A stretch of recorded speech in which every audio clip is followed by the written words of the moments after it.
അദ്ദേഹത്തിന്റെ മതിലുകൾ എന്ന novel cinema ആക്കുകയും ചെയ്തു.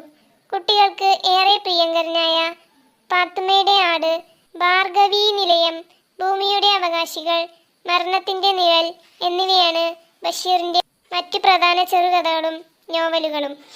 അദ്ദേഹത്തിന്റെ മരണശേഷം 6 വർഷം കഴിഞ്ഞിട്ടാണ് അവസാനത്തെ നോവലായ പ്രേംപാറ്റ പ്രസിദ്ധീകരിച്ചത്. കേരള സാഹിത്യ അക്കാദമി ഫെലോഷിപ്പ്, കാലിക്കറ്റ് സർവകലാശാലയുടെ ഡോക്ടറേറ്റ് ബിരുദം, മുട്ടത്തുവർക്കി അവാർഡ്, വള്ളത്തോൾ പുരസ്കാരം, ലളിതാംബിക അന്തർജനം അവാർഡ്, പത്മശ്രീ എന്നിവ ബഷീറിന് ലഭിച്ചിട്ടുണ്ട്. 1994 ജൂലൈ 5 കോഴിക്കോട് ബേപ്പൂരിൽ വെച്ച് അദ്ദേഹം ഈ ലോകത്തോട് യാത്ര പറഞ്ഞു. ഇന്ത്യയിലെ ഏറ്റവും വലിയ സാഹിത്യ പ്രതിഭകളിൽ ഒരാളായിരുന്നു ബഷീർ. ജനകീയനായ എഴുത്തുകാരൻ എന്നറിയപ്പെടുന്ന ബഷീർ നോവലുകളിലൂടെയും ചെറുകഥകളിലൂടെയും സിനിമകളിലൂടെയും ഓരോ മലയാളിയുടെയും മനസ്സിൽ ഇന്നും ജീവിക്കുന്നു. ഇത്രയും പറഞ്ഞുകൊണ്ട് ഞാൻ എൻ്റെ വാക്കുകൾ നിർത്തുന്നു. നന്ദി.